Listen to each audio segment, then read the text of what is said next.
Sustainability. It's on everybody's lips. We invest in green energy, we use energy-saving light bulbs, and cycle to work instead of using the car.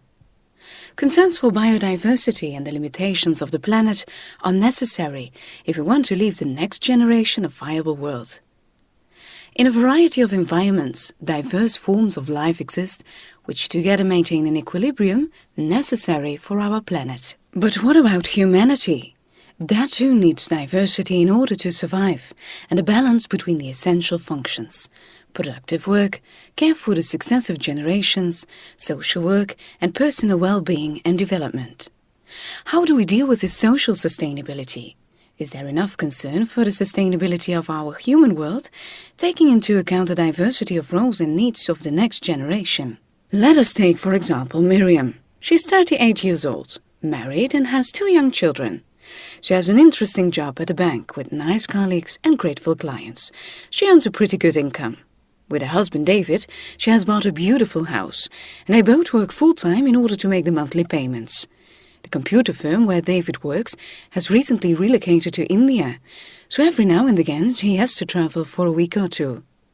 The care for the family then falls mainly on Miriam. In between, Miriam also tries to visit her mother, who lives in a home for elderly people. Luckily, 2 days a week, she has a household helper, Lena. But still, every now and again she needs to escape from the pressure, and then she practices yoga while a babysitter looks after the children. Sometimes her busy agenda weighs on her, but she has the possibilities to keep things in balance.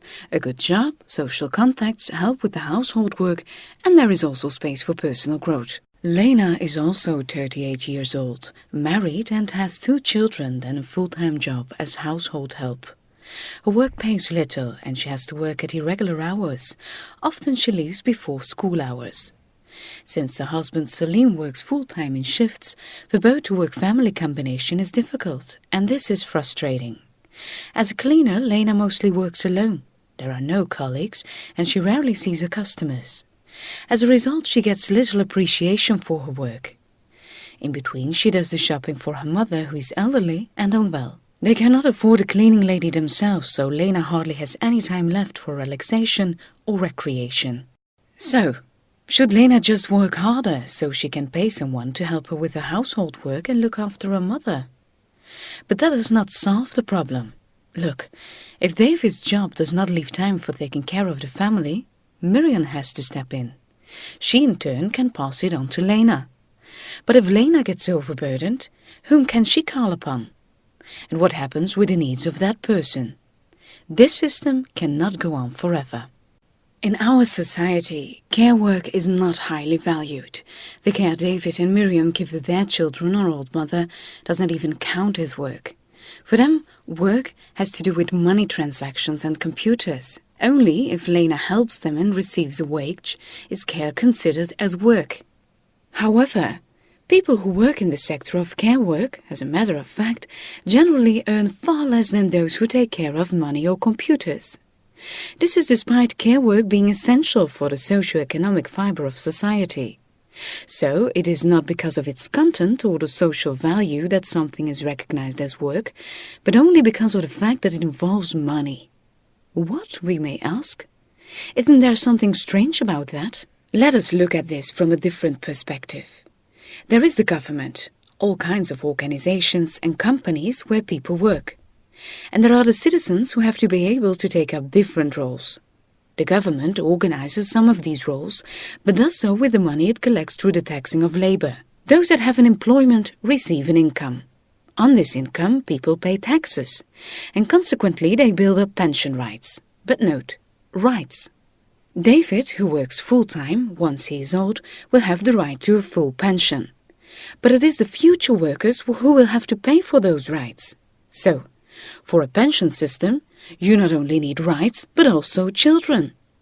To live comfortably in our old age, we don't only need money, but also young people who learn to work and shoulder the care for their parents. But why does someone who takes care of children and therefore offers an essential contribution to the pension system not build up pension rights for themselves? Only if you educate children as a paid job is this given recognition. But then again, not too much. Less, for example, than whoever works in a bank or a computer firm. So, Work is identified with earning money, but that does not allow everyone who works to keep the balance in his or her life. Neither does it guarantee that all those hard-working people will be looked after properly in their old age. This is a problem that cannot be solved by paid work alone. Care work will always be necessary, but of course in balance with social work and self-work, with nice social contacts and opportunities to develop a wide range of talents. As Lena takes care of David and Miriam's family and gets paid, she pays taxes and so builds her pension rights. But personally, she receives so little recognition and so little pay that sometimes the balance in her life is completely lost. She has little time to look after her own family, but she cannot let someone else help her with her own care work.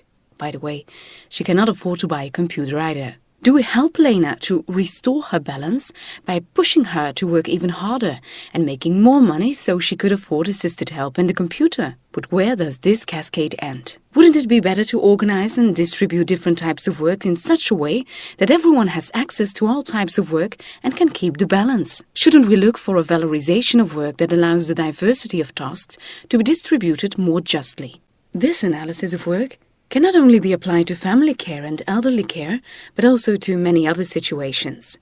People who help children cross the street in front of the school every morning, or help their old neighbor in his vegetable garden while he can tell his life story, or who give people the feeling that they are heard and valued and that their talents are needed, make an invaluable contribution to society. If we would only want to valorize this work by means of a wage, we would turn it into an unaffordable luxury. No company would dream of making a profit on that. And so, it disappears. So, diversity means that the model of work should become richer and more varied than only the one David embodies.